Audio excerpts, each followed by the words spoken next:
मेरा नाम रीना है। मेरी शादी एक बड़े घर में हुई है। मेरे पति राजीव की फैमिली का अच्छा बिजनेस है। राजीव इकलौते हैं। सास ससुर, मैं और राजीव, हम 4 लोगों का ही परिवार है। राजीव और पापा जी सारा बिजनेस संभालते हैं, इसलिए काम से वापस आने का कोई समय नहीं होता।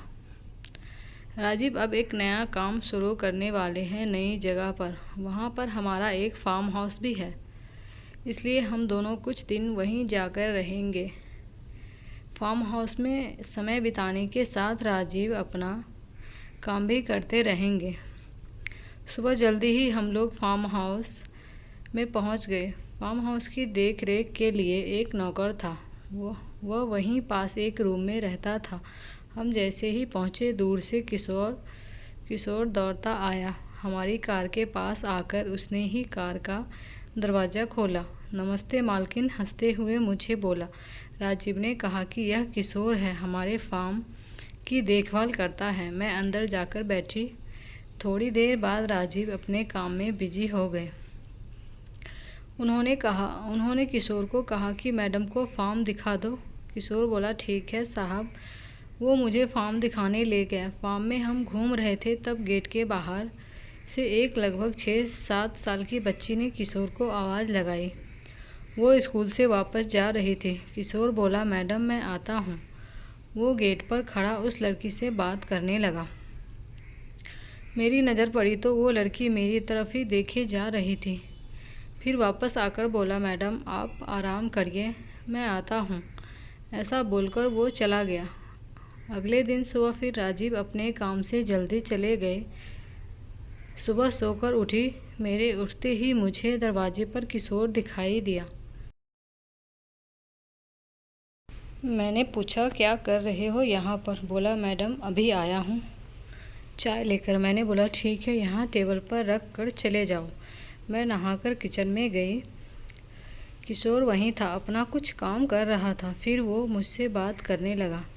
मैं उस तरह की लड़की नहीं हूँ कि कोई एकदम से मुझसे बात करे और मैं भी उससे करने लगूँ, इसलिए मैंने उसकी बातों पर कोई जवाब नहीं दिया।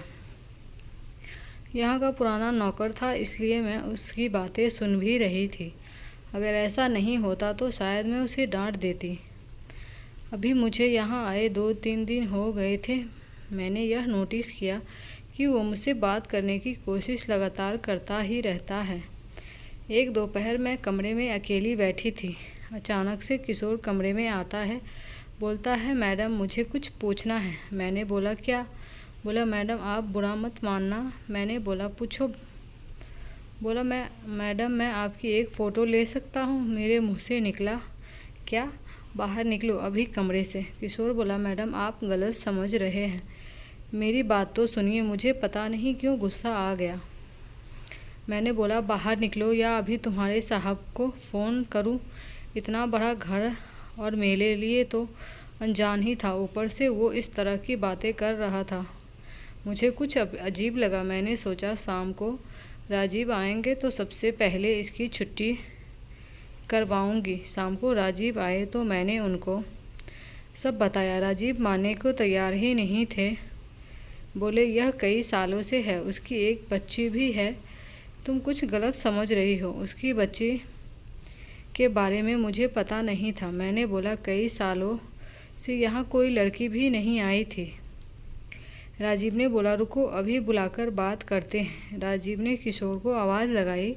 किशोर आया तो राजीव ने बोला, क्या हुआ किशोर, तुम्हारी मैडम कुछ कंप्लेंट कर रही है? साहब मैंने सिर्फ फ़ोटो लेने को कहा था।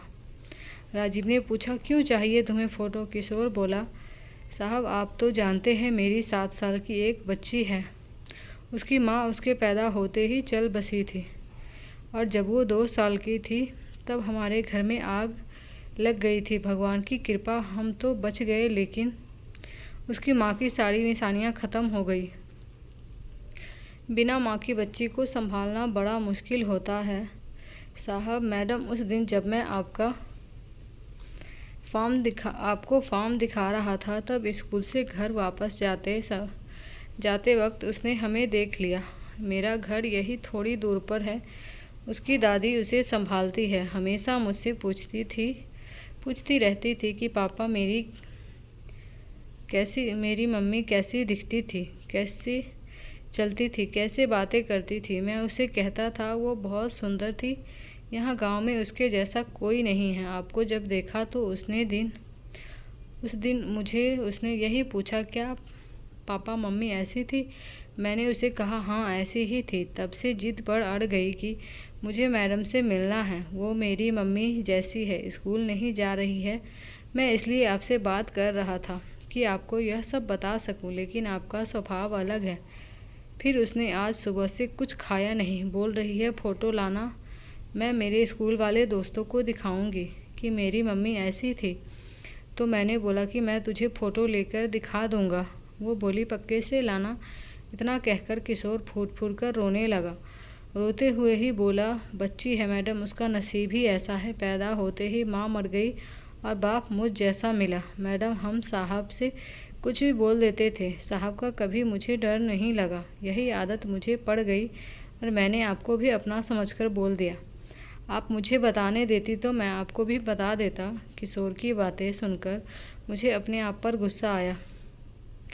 राजीव ने किशोर को चुप कराया और कहा कि बच्ची को वहाँ क्यों रखते हो? उसे यहीं रखो, इतना बड़ा फार्म हाउस है। कल बच्ची को लेकर आओ। सुबह वो बच्ची को लेकर आया। बच्ची को दूर से ही मुझे दिखा रहा था, शायद अभी झिझक रहा था। मैं खुद बच्ची के पास गई। बोला, अरे हम यहाँ 4 दिनों से हैं और आप अब आ रही हैं? मेरे ऐसे कहने पर बच्ची के चेहरे पर जो मुस्कान आई वो अनमोल थी। वो मुझसे लिपट गई। जब तक मैं वहाँ रही मैं उसके साथ खेलती और हंसती रही। एक अलग सी खुशी मिल रही थी। अब वो एक वजह बन गई थी मेरे वहाँ बार बार जाने की।